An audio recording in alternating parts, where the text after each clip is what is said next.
नमस्कार, आदाब, सत श्री अकाल, गुड मॉर्निंग मेरे प्यारे दोस्तों। आ गया है आपका होस्ट एंड दोस्त अंकित अवस्थी लेकर के ताजा तरीन सवाल जो कि बने हैं कल रात तक की सुर्खियों से। इलेक्शंस देश में चल रहे हैं।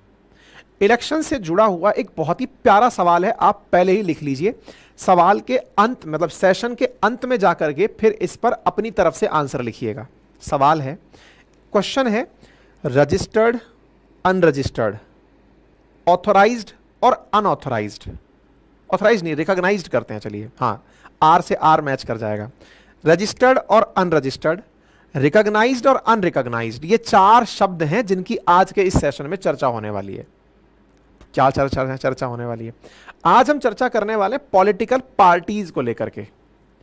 क्या होती है रिकॉग्नाइज्ड पार्टी, क्या होती है रजिस्टर्ड पार्टी, क्या इलेक्शन कमीशन जो भारत में फिलहाल 7 चरणों में चुनाव करा रहा है, 6 चरणों में करा चुका है, 7वें चरण के अंदर है, क्या वो किसी पार्टी को डी रिकॉग्नाइज कर सकता है या फिर डी रजिस्टर कर सकता है? ये भी द हिंदू का आर्टिकल है जिसे मैं आज आपके साथ एक्सप्लेन में लेके आ रहा हूं। ठीक है साहब, आपको मैं याद दिला दूं, जो भी तमाम मेरे मित्र the Hindu, Indian Express, explained, ये तमाम चीजें पढ़ते हैं, हम उसमें से जो बेहतरीन आपके एग्जाम पॉइंट ऑफ व्यू से इंपॉर्टेंट टाइटल्स हैं, सारी चीजें जरूरी नहीं होती हैं, जो इंपॉर्टेंट है उन्हें आप तक लाने का पूरा प्रयास करते हैं। ठीक है, चूंकि चुनाव चल रहे हैं तो एक बिल्कुल यूपीएससी के थ्रू एक क्वेश्चन आपके दिमाग में आना चाहिए, रजिस्टर्ड में और रिकॉग्नाइज्ड में क्या अंतर है? क्या कोई पार्टी डी रजिस्टर्ड की जा सकती है क्या डी रिकॉग्नाइज की जा सकती है क्या? तो यहां पर जो आर्टिकल है, ये पूरा आर्टिकल अब मैं आपको एक्सप्लेन करने जा रहा हूं। ठीक है, लेकिन इसको एक्सप्लेन करें इससे पहले कुछ बातें समझ लेते हैं, सो दैट आपको ये बात जो पूरा सेशन है ये समझ में आए।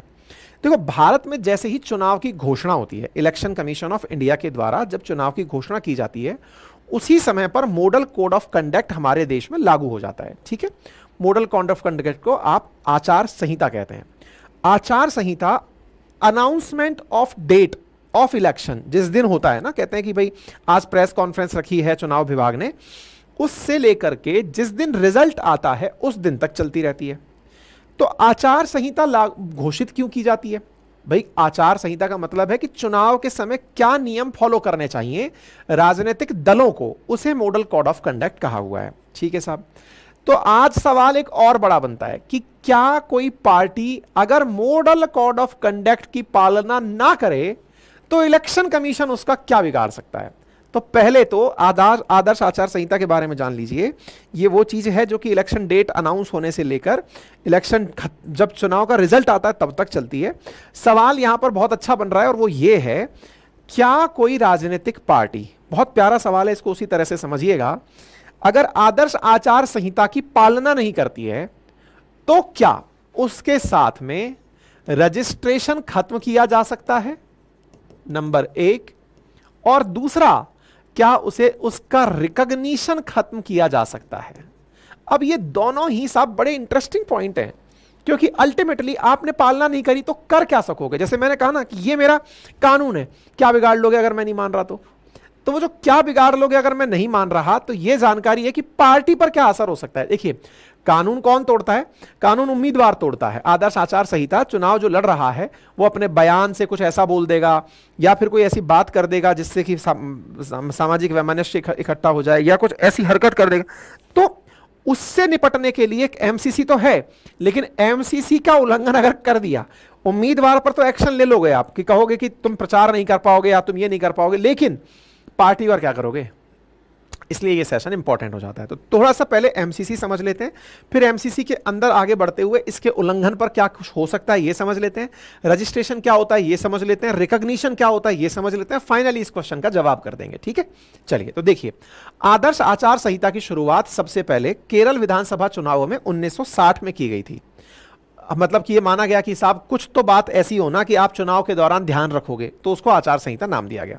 1962 के अंदर लोकसभा चुनाव में निर्वाचन आयोग ने सभी मान्यता प्राप्त राजनीतिक दलों, ये इंपॉर्टेंट है, रिकॉग्नाइज्ड पार्टी, मान्यता प्राप्त राजनीतिक दलों और राज्य सरकारों को फीडबैक के लिए आचार संहिता का एक ड्राफ्ट भेजा, जिसके बाद देश भर के सभी राजनीतिक दलों द्वारा इसका पालन किया जा रहा है। ठीक है, 1991 में चुनाव के नियमों के बार बार उल्लंघन और भ्रष्टाचार जारी रहने के बाद चुनाव आयोग ने एमसीसी को और सख्ती से लागू करने का फैसला किया।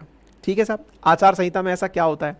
आचार संहिता में राजनीतिक दलों और उम्मीदवारों के लिए कुछ कानून बनाए जाते हैं। जैसे अगर कोई दल अथवा उम्मीदवार ऐसी कोई गतिविधि कर रहा है तो उसको ऐसी गतिविधि में शामिल नहीं होना होगा जो किसी जाति, समुदाय, धार्मिक और भाषाई आधार पर मतभेद करे या संबंध को बिगाड़े, परस्पर घृणा का भाव उत्पन्न करे।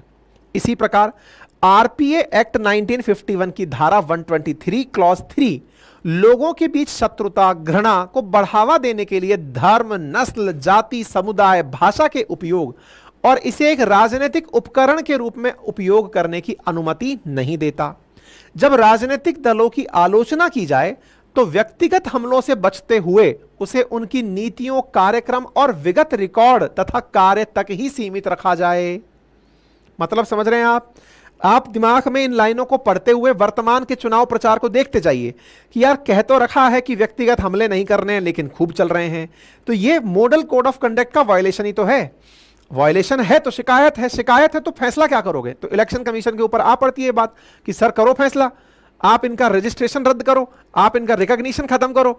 तो इलेक्शन कमीशन के ऊपर आया हुआ सवाल ही हम पहले एमसीसी को समझ लेते हैं, उसके बाद लेकर चलेंगे। ठीक है। पार्टी को किसी भी बैठक के स्थान और समय के बारे में स्थानीय पुलिस अधिकारियों को समय पर सूचित करना होगा। जुलूस निकालने से पहले अगर दो उम्मीदवार एक ही रास्ते से निकल रहे हैं तो पहले म्यूचुअली सेटिंग बिठानी होगी। कुल मिलाकर के किसी का पुतला नहीं जलाना होगा। ये सब राजनीतिक दलों के उस दौर में जब चुनाव चल रहे हों आदर्श आचार संहिता के नियम हैं। ठीक है। मतदान के दिन केवल मतदाता और चुनाव आयोग से प्राप्त जो वैध लाइसेंसी लोग हैं, पास वाले जो लोग हैं, वे ही मतदान केंद्रों में प्रवेश कर सकेंगे। मतदान केंद्रों पर सभी अधिकृत पार्टी के कार्यकर्ता अपना बैज और पहचान पत्र लेकर के ही एंट्री करेंगे। पहचान पत्र, जो पहचान की पर्चियां हैं वो सफेद कागज पर होंगी, उसमें उम्मीदवार का नाम, दल का नाम नहीं लिखा होगा। चुनाव आयोग पर्यवेक्षकों की नियुक्ति करेगा जिसके पास कोई भी उम्मीदवार चुनाव के संचालन के संबंध में समस्याओं की रिपोर्टिंग कर सकता है। पर्यवेक्षक घूम रहा है, आपको लगा कुछ गलत हो रहा है, आप शिकायत कर दिए। और जो सत्तारूढ़ पार्टी हैं उनके लिए कहा गया कि साहब आप अपने आधिकारिक दौरों को चुनाव के कार्य से नहीं जोड़ेंगे, कि आधिकारिक दौरे हैं तो चुनाव से जोड़ दिए। उदाहरण के लिए जैसे आपने इन दिनों नोटिस किया होगा जितनी भी सरकारी योजनाएं थी उन सरकारी योजनाओं के पोस्टर हटा दिए गए। जहीं कहीं पर भी जहां आपको दिखता था, कहीं पर भी पेट्रोल पंप पर जाइए मोदी जी की फोटो लग जाती थी। मोदी जी अपनी प्रचार कर रहे हैं उज्ज्वला योजना का, वो हटा दिया गया। जनधन योजना का, वो हटा दिया गया। यानी कि सरकारी जो प्रचार है वो बंद और राजनीतिक पार्टियों का प्रचार शुरू हो जाता है आचार संहिता लगते ही। जैसे कोरोना के समय वैक्सीन के जो सर्टिफिकेट आए थे उसमें मोदी जी की फोटो छपी आती थी, आचार संहिता लगते ही उसे हटा दिया गया। इससे पहले जो मिड डे मील योजना थी, सप्लाई करने वाली जो चीजें होती थी उस पर मोदी जी की फोटो आती थी कि सरकार ये कर रही है। जैसे ही आचार संहिता आई उस फोटो को ढक दिया गया। मतलब एक प्रकार से ये समझिए कि आचार संहिता की पालना में सरकार ये नहीं बताएगी कि मेरा आधिकारिक कार्य और मेरा चुनावी कार्य, उसको चुनावी कार्य मत बनाओ। अब हो गया ना, आपने दिखा दिया जो करना था। अब आपने राजनीति वाली जो पार्टी है ना उससे जनरली क्या होता है, इसको आप ऐसे समझिए, हर सरकार के पास ना एक सूचना और प्रसारण मंत्रालय टाइप से एक डिपार्टमेंट होता है जो कि प्रचार तंत्र का काम संभालता है, पैसा देता है, विज्ञापन करवाता है, और वही सूचना और जनसंपर्क विभाग के नाम से होता है कई जगह पर। वो क्या करता है, आप कभी भी कोई एडवर्टाइजमेंट लगा देखेंगे उसके नीचे लिखा होता है सूचना और जनसंपर्क विभाग द्वारा जनहित में जारी। तो इसका मतलब सरकारी बिल है, सरकारी बिल सरकार भरेगी। लेकिन जैसे ही चुनाव शुरू होते हैं तो उस पोस्टर पर कहीं भी ये लिखा हुआ नहीं होगा, वहां पर केवल और केवल राजनीतिक पार्टी अपना पैसा खर्च करेगी। समझ में आया? अच्छा, अब आते हैं राजनीतिक दल पर। साथियों, अपने देश में अगर आपको चुनाव लड़ना है तो आपको पहले, या कोई भी समूह है, आपका लगता है 10-5 लोग हैं आपके पास और अपनी एक मतलब ग्रुप बनाकर चलते हैं, तो आपको चुनाव लड़ने से पहले इलेक्शन कमीशन के सामने जाकर अपने आप को रजिस्टर्ड कराना होगा। ठीक है। इसको रजिस्टर कराने के लिए जनप्रतिनिधि अधिनियम यानी कि रिप्रेजेंटेशन ऑफ पीपल एक्ट, उसकी धारा 29A के तहत राजनीतिक दल के रूप में आपको पंजीकरण की आवश्यकताओं की पूर्ति करनी होती है। यानी रजिस्टर कराना होता है जी। अगर आप चुनाव लड़ना चाहते हैं पहले आप अपने आप को एज ए पार्टी रजिस्टर कराइए। यह बड़ा इंटरेस्टिंग पॉइंट है। अब आप इसको यहीं से समझ लेना, खेला यहीं पे शुरू होता है। चुनाव लड़ना है तो आप अपने आप को रजिस्टर कराइए। जरा कमेंट बॉक्स में बताइए क्या लगता है आपको, अपने देश में कितनी रजिस्टर्ड पार्टियां होंगी? एक बार के लिए विचार कीजिए कमेंट बॉक्स में बताइए, क्योंकि अगले ही पेज पर मैं वो जवाब देने जा रहा हूं। तो रजिस्टर्ड पार्टियां कितनी होंगी, इससे पहले मैं आपको यह बता दूं कि एक बार रजिस्ट्रेशन आपको मिल गया तो फिर आपको रजिस्ट्रेशन के बाद चुनाव लड़ने की इजाजत मिल जाती है, आप चुनाव लड़ सकते हो उस पार्टी से। रजिस्ट्रेशन में आपको करना क्या होता है साहब, आपको रजिस्ट्रेशन में ऐसा क्या करना होगा, तो आप जब रजिस्ट्रेशन लेने जाएंगे तो सबसे पहले आप अपनी खुद की पार्टी का एक संविधान, कि साहब मैं मेरी पार्टी में ये नियम फॉलो करता हूं, आपको अपनी पार्टी का कॉन्स्टिट्यूशन जमा कराना होता है कि साहब ये तो नियम है जो फॉलो होते हैं। दूसरा, हम लोग पूरी तरह से भारत के संविधान में सच्ची आस्था रखते हैं, हम उस आस्था को बिल्कुल नहीं मिटाएंगे, पूरी तरह से निष्ठा के साथ उसका पालन करेंगे। कुछ लोग 57 लिख रहे हैं, कुछ 8 लिख रहे हैं, कुछ 150 लिख रहे हैं, कुछ 50 लिख रहे हैं, ठीक है। कोई भी पार्टी जब रजिस्टर होने जाती है, मैं टाइम ही इसीलिए ले रहा हूं ताकि आपका कमेंट चेक कर सकूं, और वो अपने साथ रजिस्ट्रेशन लेने से पहले कस्में खाते हैं कि हम समाजवाद, धर्मनिरपेक्षता, लोकतंत्र के सिद्धांतों के प्रति भी निष्ठा रखेंगे। ये सारी बातें हो गई। साथियों, जानकर आश्चर्य होगा, अपने देश में रिप्रेजेंटेशन ऑफ पीपल्स एक्ट के तहत देश के अंदर जो रजिस्टर्ड पार्टियां ना, वो 1000 से ऊपर हैं। मैं आपको वो नंबर दिखाता हूं, 2790 सक्रिय पंजीकृत राजनीतिक दल हैं। 2800 ही कह लो इनको, 2790 अपने देश में पंजीकृत दल हैं। आप कहेंगे भाई साहब इतनी पार्टी हैं, हमने तो सोचा ही नहीं था, ये कर क्या रही हैं? यही है सवाल, ये कर क्या रही हैं? देखो, एक चीज तो समझ लो कि हमारे संविधान में आर्टिकल 324 से 329 संविधान के भाग 15 में निर्वाचन की बातें की गई हैं। ये तो संवैधानिक भाग हो गया। संविधान को इंप्लीमेंट करने के लिए जनप्रतिनिधि अधिनियम यानी रिप्रेजेंटेशन ऑफ पीपल्स एक्ट यानी आरपीए बनाया है। रिप्रेजेंटेशन ऑफ पीपल्स एक्ट यानी कि इनको इंप्लीमेंट कराने के लिए आरपीए बनाया गया है, और आरपीए ही हमारे यहां पर चुनाव और उपचुनावों का वास्तविक संचालन करता है। लेकिन इसके कानून के तहत जब कोई पार्टी अपने आप को रजिस्टर कराती है, पंजीकृत कराती है, तो उसे लाभ क्या मिलता है, यह बात समझिए। अब आप साथियों, उन्हें आयकर अधिनियम 1961 की धारा 13A के तहत जो दान राशि प्राप्त होती है उसमें उन्हें कर की छूट मिलती है। भारत सरकार जो इलेक्टोरल बॉन्ड लाई थी वो क्या था कि भैया ये पैसा पता चल जाए कहां से आ रहा है, कम से कम बैंक में तो आ जाए वो पैसा। राजनीतिक पार्टियां रजिस्टर्ड करा के अपने आप को क्या करती हैं, यहीं से सफेद नंबर 1 का नंबर 2 होता है। अभी मैं बताता हूं क्या होता है। जब आप अपने सीए से मिलेंगे तो वो भी आपको कोई ना कोई तरीका सुझा देगा। लोकसभा और राज्य विधानसभाओं के आम चुनाव लड़ने के लिए इन्हें चुनाव चिन्ह मिलता है, और ये कम से कम 20 स्टार प्रचारकों की अनुमति ले सकते हैं। अब इसको ऐसे समझिए, आपने एक रजिस्टर्ड पार्टी बना ली साहब कि मेरे पास मेरी एक पार्टी है, कोई सी भी पार्टी रख लो, जैसे कि आज आपने रख ली अपनी पाठशाला पार्टी, हो गया साहब। पार्टी बनते ही मैंने रजिस्ट्रेशन ले लिया, अपना संविधान बना करके, आरपीए एक्ट याद दिला करके कि सर जी संविधान है अपना, प्रॉपर तरीके से हमें इजाजत दी जाए, दे दिया साहब। अब पार्टी तो पार्टी तो पैसा कमा नहीं सकती सर, चंदे से चलेगी। असली लड़ाई तो चंदे की ही है। इलेक्टोरल बॉन्ड वाला जो केस था वो चंदे का ही तो था कि इतना चंदा इनको कैसे मिल गया, फिर मिल गया तो फिर ये अंडरग्राउंड से औरों को मिल रहा है, उसको क्यों रोक रहे हैं?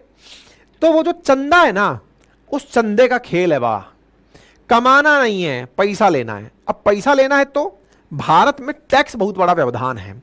मान लीजिए जैसे आपको पता है ना कि भारत में पॉलिटिकल चंदा अगर आपने दे दिया तो उस पर टैक्स नहीं लग रहा है, टैक्स फ्री है वो। तो कंपनियां क्या करती हैं, अपना एक बहुत बड़ा अमाउंट उठाकर किसी राजनीतिक दल को दे देती हैं कि सर हमने आपको चुनाव लड़ने के लिए पैसा दिया। अब किसी रिकॉग्नाइज्ड पार्टी को यहां पे ध्यान से देखने वाली बात है, रिकॉग्नाइज्ड अलग होता है, रजिस्टर्ड अलग होता है। आप रजिस्टर्ड को देकर के भी चंदे में बेनिफिट, टैक्स में बेनिफिट ले सकते हो। आपने दिया उनको 50 लाख कि सर ये 50 लाख पड़िए। अब वो भाई साहब क्या कर रहे हैं, सर 8% अपना कट लगेगा, सारा पैसा आपको वापस लौटा देंगे, आपको टैक्स से राहत मिल गई। कहां तो आपको सरकार को आधा पैसा देना पड़ता टैक्स में, यहां कटौती यानी वसूली कर ली उसने अपने हिसाब से खर्चा निकालने के लिए। 5-7% भाई साहब मेरा कट लूंगा, पूरा पैसा लौटा दूंगा। नंबर 1 में गया, नंबर 2 में वापस बाहर आया। अपने देश में आपको क्या लगता है, वाह गुरुजी आपको तो सब पता है, सरकार अंधी है क्या, उसको नहीं दिखता क्या? सबको सब पता है, सबको सब पता है। इसलिए इलेक्शन कमीशन, सरकार कई बार इस बारे में विचार कर चुकी कि इसको कैसे रोका जाए, पर भाई जैसे रोकोगे तुरंत लोकतंत्र खतरे में आ जाएगा। क्यों?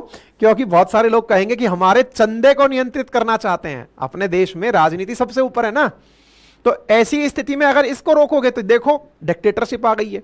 तो डिक्टेटरशिप को बचाने के लिए अब ये जो चंदे का खंदा चलता है ना, ये जबरदस्त लेवल पर चलता है। मतलब सीए से जब कभी भी दुखी होकर के मैं कहता हूं यार बहुत टैक्स जा रहा है, बोल भाई साहब ऑप्शन है बढ़िया। मैंने कहा भाई साहब एक दिन में निमट जाएंगे, खत्म हो जाएंगे, धन्यवाद। कहने का मतलब ये है कि कुल मिलाकर के ये चीज समझ गए हो आप, तो ये है सारा धंधे का चंदा सारा, ठीक है। चलिए तो आगे की बात सुनो।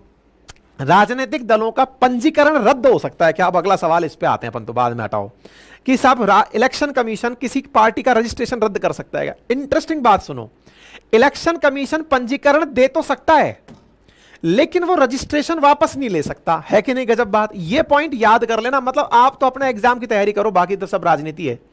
आप तो ये याद करो कि इलेक्शन कमीशन ने पंजीकरण तो दे दिया कि ये भाई पकड़ो तुम राजनीतिक दल हुए। आपने कहा कि अब मैं मेरी मर्जी करेगा, 2790 में मैं एक हूं, आप कुछ कर सकते हो मेरा? कुछ नहीं कर सकते। आप किसी पंजीकरण को रद्द नहीं कर सकते। केवल कौन कर सकता है? केंद्र सरकार कर सकती है। केंद्र सरकार करे तो तानाशाही आ जाएगी, इसलिए इनकी संख्या निरंतर बढ़ रही है। उम्मीद है आपको समझ में आ गया। पहला आंसर मिल गया, रजिस्ट्रेशन रद्द नहीं हो सकता। आप मॉडल कोड ऑफ कंडक्ट का भी उल्लंघन कर रहे हैं, करते रहिए, कुछ नहीं होगा, रजिस्ट्रेशन रद्द नहीं होगा, मस्त चलेगा। आप विचार कीजिए, आधी से ज्यादा पार्टियों ने तो पिछले 10 सालों में चुनाव ही नहीं लड़ा, अपना कैंडिडेट ही डिक्लेयर नहीं किया। 2790 में से इससे ज्यादा क्या कहोगे? और उनके अकाउंट्स में जो पैसे आए हैं वो अनाप शनाप। इसका मतलब क्या हुआ? इलेक्शन कमीशन को दिख रहा है, इलेक्शन कमीशन मांग रहा है कि भैया हमें यह आदेश दे दो कि इन रजिस्टर्ड पार्टियों को अनरजिस्टर्ड करने का फैसला कर पाए, अगर हमको ये बात पता चल जाए तो। अब आई बात समझ में? आगे चलो। राजनीतिक दल का पंजीकरण रद्द करने के पीछे अगर कुछ कारण बन सकता है जो केंद्र सरकार कर सकती है, वो क्या है कि कोई धोखाधड़ी पता चल जाए कि ये कोई धोखाधड़ी कर रहे थे, या फिर इन्होंने अपना संविधान के अंदर संशोधन किया खुद के पार्टी के संविधान में और उसको भारतीय संविधान की पालना से इनकार करा दिया, तब जाकर केंद्र सरकार फैसला ले सक करके कि भाई हटाओ इसको। तो रजिस्टर्ड पार्टी समझ में आ गई क्या होती है। अब आते हैं मान्यता प्राप्त रजिस्टर्ड पार्टी पर। तो अगर कोई भी पार्टी है, जैसे अपन ने मान लिया अपनी पाठशाला पार्टी बना ली, अपनी पाठशाला पार्टी अगर बन गई और वो जाकर के रजिस्ट्रेशन ले आई, तो इसका दूसरा नाम भी होगा। इसका नाम क्या होगा? अपनी पाठशाला रजिस्टर्ड पार्टी, या फिर इसको आप हिंदी में क्या बोलेंगे? पंजीकृत पार्टी। इसको बोलेंगे अपनी पाठशाला पंजीकृत गैर मान्यता प्राप्त पार्टी। पंजीकृत गैर मान्यता प्राप्त। अब ये मान्यता प्राप्त क्या होता है? अब उस पे आ जाओ। रिकॉग्नाइज्ड पॉलिटिकल पार्टी क्या होती है? तो भाई हमारे देश में रिकॉग्निशन 2 लेवल पर दिया जाता है, केंद्रीय स्तर पर और राज्य स्तर पर। इसके लिए जो कानून है ना वो बड़े सख्त हैं, और इन कानूनों को आरपीए एक्ट 1951 से गवर्न नहीं किया गया। इन्हें चुनाव प्रतीक आरक्षण आवंटन आदेश 1968 से गवर्न किया गया। मैं फिर से बोल रहा हूं, अगर आप वाकई में सीरियस कैंडिडेट होना तो ये टाइटल आपके लिए इतना अल्टीमेट है। द हिंदू के आर्टिकल समझ में नहीं आते हैं आप लोगों के, मैं उसको इतनी सरल भाषा में आपके लिए लेके आया हूं। इसको पूरा की पूरा जैसे भी संभव हो तैयार कर लेना। मैंने बहुत आसान रूप से समझाने का प्रयास किया, ठीक है। तो भाई साहब, गैर मान्यता प्राप्त जो राजनीतिक दल है, यानी आपने रजिस्ट्रेशन तो करा लिया, अब आपको मान्यता चाहिए। आप कहेंगे चाहिए ही क्यों? चाहिए इसलिए ताकि आपको जो चुनाव चिन्ह मिले वो कभी किसी और को ना मिल जाए। आपने दिन भर चुनाव प्रचार किया, कमल का निशान, पंजे का निशान, पंजे का निशान, अचानक पता चल रहा है कि आपका वो निशान किसी और को दे दिया, तो हो गई मेहनत बर्बाद। आज अपनी पाठशाला का कोई लोगो है, अपनी पाठशाला का कोई पहचान है, आरएनए की एक पहचान है, कल को उठा के कोई और यूज कर लिया तो आप सबको मालूम होना चाहिए कि जैसे अपनी पाठशाला जो है ना, ये अपना जो आरएनए जो है, ये अपन ने अब रजिस्टर्ड करा लिया है, इसको कोई और यूज नहीं कर सकता है, ठीक है। एग्जैक्टली राजनीतिक पार्टियां भी अपने आप को मान्यता दिलाती हैं। वो दिलवाती हैं चुनाव प्रतीक आरक्षण आवंटन आदेश 1968 के तहत, जिसमें यह कहा जाता है कि सर जी, हम चाहे केंद्र में चुनाव लड़े चाहे राज्य में चुनाव लड़े, हमारा चुनाव चिन्ह एक ही रहना चाहिए। दूसरा, हमें जो सरकारी बेनिफिट मिल सकते हैं, जैसे स्टार प्रचारकों की संख्या 40 हो सकती है, नंबर एक। नंबर दूसरा, राजनीतिक पार्टियों को केंद्र सरकार के द्वारा, या समझिए कि इलेक्शन कमीशन ही रहेगा चुनाव के समय, तो वो जो दूरदर्शन या सरकारी मीडिया हाउसेस हैं उस पर प्रचार की कुछ लीज देता है कि आप इस पर प्रचार कर सकते हैं फ्री ऑफ कॉस्ट। मतलब कुछ सुविधाएं अतिरिक्त रूप से दी जाती हैं जब आप मान्यता प्राप्त बनते हो, ठीक है। लेकिन मान्यता किसी को ऐसे ही नहीं मिल जाती। मान्यता बना प्राप्त करने के लिए आपको प्रूव करना पड़ता है कि आप राजनीतिक दल हो। तो सर वो कैसे मिलता है? तो भाई साहब, इस काम को करने के लिए आपको मान्यता प्राप्त करने के लिए कुछ राजनीतिक दलों की मान्यता प्राप्त करने के लिए कंडीशन पूरी करनी पड़ती है। जैसे अगर कोई राजनीतिक दल अपने आप को राष्ट्रीय दल के रूप में मान्यता दिलाना चाहता है, सोचो 2790 पार्टी हैं अपने, उनमें से केवल 6 ही पार्टियों के पास में ये वाला मेंबरशिप है। कौन सी वाली? रिकॉग्नाइज्ड, मान्यता प्राप्त 6 राष्ट्रीय पार्टियां 6 के पास हैं। उनके पास क्या कंडीशन हो तब जाके मिलता है? तो आंसर है कि उनके पास लोकसभा या राज्यों की विधानसभा चुनावों में 4 अलग अलग राज्यों के कुल वैध मतों के 6% मत प्राप्त किए हों, तथा इसके अतिरिक्त 4 लोकसभा सीटों पर जीत दर्ज की हो। पहला कंडीशन तो यह है, तब जाकर आपको राष्ट्रीय पार्टी का दर्जा मिलता है। दूसरा, यदि यह नहीं कर पा रहे हो तो कुछ और कर लेना। क्या? लोकसभा चुनाव में कुल लोकसभा सीटों की 2%, अर्थात कम से कम 11 सीटें आपने जीती हों, तथा ये सीटें कम से कम 3 अलग अलग राज्यों से हों। अगर ऐसा आपने किया तो भी आपको राष्ट्रीय पार्टी कहा जा सकता है। तीसरा ऑप्शन, यदि कोई दल 4 या इससे अधिक राज्यों में राज्य स्तरीय दल की मान्यता प्राप्त कर चुका है तो भी वो राष्ट्रीय दल कहलाएगा। चलो यहां तक समझ में आ गया होगा। कौन सी 6 पार्टियां हैं? आइए मैं आपको बता देता हूं। ये 6 पार्टियां हैं, बीजेपी है, बीएसपी है, राष्ट्रीय जनता पार्टी है, ये कुल मिलाकर 6 पार्टी, जिसमें कि आम आदमी पार्टी भी शामिल है। क्लियर हो गया साहब? ये 6 राष्ट्रीय पार्टियां आपके सामने हो गई। अब चलते हैं कि अगर मुझे राज्य के रूप में पार्टी के रजिस्टर होना हो, कि राज्य की पार्टी बनना है, राज्य की इस रजिस्टर्ड पार्टी बनना है, तो उसके लिए क्या कंडीशन मेरे लिए होंगी? तो मेरे प्यारे साथियों, अपने पास देश के अंदर कुल 61 पार्टियां ऐसी हैं जो राज्य स्तरीय पार्टी कहलाती हैं। तो राज्य स्तरीय पार्टी बनने के लिए आपके पास में कुछ कंडीशंस हैं। जैसे पहली कंडीशन है, जितने भी वोट डाले गए उसका 6% उस पार्टी को प्राप्त हो उस विधानसभा चुनाव के अंदर, तथा राज्य की विधानसभा में कम से कम 2 सीटें वो जीता हो, तो वो रजिस्टर्ड पार्टी से मान्यता प्राप्त राज्य स्तरीय पार्टी बन जाएगा। या फिर यदि वह संबंधित राज्य से लोकसभा के आम चुनाव में राज्य में डाले गए वैध मतों का 6% हासिल कर ले, इसके अलावा संबंधित राज्य में लोकसभा की 1 सीट जीत जाए, राज्य स्तरीय पार्टी बन जाएगा। या फिर दल ने राज्य की विधानसभाओं के लिए चुनावों में कुल सीटों का 3% या 3 सीटें जो भी अधिक हो वो प्राप्त कर लिया हो। या फिर यदि वह प्रत्येक 25 सीटों के लिए लोकसभा में 1 सीट या संबंधित राज्य से लोकसभा के लिए आम चुनाव में राज्य को आवंटित उसके किसी भी अंश के लिए जीतता हो, तो वो राज्य स्तरीय पार्टी बन जाएगा। तो साहब आपको समझ में आया राज्य स्तरीय पार्टी क्या होता है, केंद्रीय स्तरीय पार्टी क्या होता है, ये दोनों बता दिया। अब सवाल आता है कि मान्यता मिल गई राज्य स्तरीय और राष्ट्रीय स्तरीय, मान्यता तो है। देखो, रजिस्टर्ड पार्टी का इलेक्शन कमीशन कुछ नहीं बिगाड़ सकता, लेकिन मान्यता प्राप्त पार्टी का वो मान्यता ले सकता है यदि उसने मॉडल कोड ऑफ कंडक्ट का वायलेशन किया हो। यानी राजनीतिक दलों की मान्यता को रद्द किया जा सकता है, यह बात आपको समझनी होगी। अगर कोई पार्टी आदर्श आचार संहिता का उल्लंघन करती है तो ये पार्टियां चुनाव लड़ने के लिए जो मान्यता प्राप्त है उसे खो सकती हैं। तो आपको आंसर मिल गया, शुरुआत जहां से हुई थी। रजिस्टर्ड को अनरजिस्टर्ड नहीं कर सकते, रिकॉग्नाइज्ड को अनरिकॉग्नाइज्ड कर सकते हो। यदि कोई राजनीतिक दल आरपीए एक्ट का उल्लंघन करता है तो उसकी मान्यता को इलेक्शन कमीशन रद्द कर सकता है। तो भाई एक बहुत अल्टीमेट क्वेश्चन आपका इंडियन वो क्या अपने निर्वाचन वाला जो सिस्टम है ना, इंडियन पॉलिटिक्स के ऊपर तैयार हो गया है। इंडियन पॉलिटी के अंदर ये बहुत इंपॉर्टेंट टाइटल है, इलेक्शन ऑफ इंडिया। और आपने इलेक्शन का एक बहुत अल्टीमेट चीज सीख लिया है, और वो क्या है? रजिस्टर्ड को अनरजिस्टर्ड ईसीआई नहीं कर सकता, लेकिन रिकॉग्नाइज्ड को अनरिकॉग्नाइज्ड कर सकता है। वो नेशनल पार्टी को रिकॉग्नाइज्ड हटा सकता है, मतलब इन कंडीशंस पे तो हटाता ही है कि अगर वो मान लीजिए कि इन वोट परसेंटेज को नहीं पाया तो अनरिकॉग्नाइज कर देगा। मॉडल कोड ऑफ कंडक्ट की पालना के अंदर भी कमी करने पर भी उसको अनरिकॉग्नाइज कर सकते हैं। देखो, बहुत सारी पार्टियों से राष्ट्रीय स्तर की पार्टी होने की मान्यता छीनी है अगर उन्होंने वो कंडीशन पूरी नहीं की जो अपन ने बताई थी।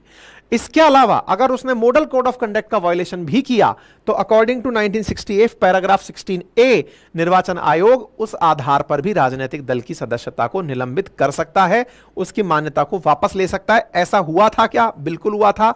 2015 में ऐसा ऑलरेडी एनपीपी के साथ हो चुका है। यहां पर आप देख लीजिए, election symbol reservation and allotment order 1968, इसके अंदर एक्ट मतलब रूल जो 16A है उसके तहत ऐसा हुआ था। ठीक है, तो मैंने आपको बता दिया। अब इसको क्या करना होता है तो मैंने बता दिया कि बस पता चलना चाहिए कि साहब इसने उल्लंघन किया है। ठीक है, अब बात आती है आपके दिमाग में अटकी हुई, सर जी लेकिन हमको तो अभी भी ना बुरा ये लग रहा है कि इलेक्शन कमीशन जिसको रजिस्ट्रेशन मिल गया उसका रजिस्ट्रेशन क्यों नहीं लेती, उसके लिए क्या करे? तो भाई साहब, चुनाव सुधारों के लिए अपने ज्ञापन में इलेक्शन कमीशन ने सरकार से कहा था कि आरपीए एक्ट 1951 में संशोधन करिए ताकि इलेक्शन कमीशन किसी पार्टी का पंजीकरण रद्द कर सके। और सुनो, विधि आयोग ने चुनाव सुधार पर अपनी 255वीं जो रिपोर्ट दी थी उसमें उसने कहा कि अगर कोई राजनीतिक दल 10 वर्षों से चुनाव नहीं लड़ा है तो उसका पंजीकरण रद्द कर देना चाहिए, ऐसी सिफारिश की गई थी। वर्ष 2016 में आयोग ने पंजीकरण गैर मान्यता प्राप्त राजनीतिक दलों की पहचान करने का प्रयास शुरू भी किया। 2005 से 15 के बीच में जिन्होंने उम्मीदवार नहीं निकाले लेकिन कर छूट के लाभ के लिए कागजी राजनीतिक दलों के गठन को किया था, उनको इसने हतोत्साहित भी किया। लेकिन कर क्या सकते हो, बिना कानून कुछ नहीं हो सकता। कहने का कुल मिलाकर अर्थ यह है, तमाम प्रयास चल तो रहे हैं लेकिन इसके लिए आवश्यकता है पॉलिटिकल विल की, भारतीय जनता की, जो कि भारतीय जनता यह डिसाइड करे कि हां, अगर राजनीतिक दलों को किसी प्रकार से किसी गलत कृत्य से रोका जाए। आज देखकर देश में जो स्थिति बनती है, हद तो यह है कि कोई भ्रष्टाचार का केस में राजनेता अंदर जेल में जाता है तो उसको भी शहीद दिखाया जाता है कि देखिए हमारे लिए शहीदी कर गया, ये तो शहादत हो गई है इसकी। देश के अंदर स्थितियां देखिए, राजनीतिक दलों में राजनेता अगर जेल जाता है तो कहा जाता है कि डिक्टेटरशिप आ रही है। तो कुल मिलाकर के बहुत ही इंटरेस्टिंग वाकया है भारतीय राजनीतिक सिस्टम को चलाना। ऐसे में अगर ये और चीज मिल जाए इलेक्शन कमीशन को कि वो तो अनरिकॉग्नाइज्ड कर देगी, वो अनरजिस्टर्ड कर देगी, फिर तो भाई साहब तत्कालीन रूप से दिखा दिया जाएगा, लो छिन गई। हर चीज के दो धारी होती हैं साहब, हर चीज के दो पहलू होते हैं। अब उन दो पहलुओं में से क्या सही क्या गलत, इसी पर पूरा देश चल रहा है। आप तो सवाल का आंसर कीजिए जी। मॉडल कोड ऑफ कंडक्ट के ऊपर 4 ऑप्शंस आपके सामने हैं, जवाब दे दीजिएगा। आप जाकर मात्र 1499 में उसे ज्वाइन करें और ये प्राइजेस आगे बढ़ने वाली हैं। और मैं आपको एक चीज और बता दूं कि यहां से आगे और तरीके के बैच आएंगे लेकिन इस तरह का बैच फिर नहीं आएगा, है ना। तो आप इसको जाकर के इसको ज्वाइन कर सकते हैं, आपकी मर्जी है। बाकी फिलहाल के लिए तो सब्सक्राइब करने का ही कह सकता हूँ। बड़ों का सम्मान करें, छोटों को प्यार दें, अपना व्यक्तित्व इस प्रकार से विकसित करें कि महिलाएं आपके साथ सुरक्षित महसूस करें। थैंक यू सो मच, इतना प्यार बनाए रखने के लिए बनाए रखिए। All the very best.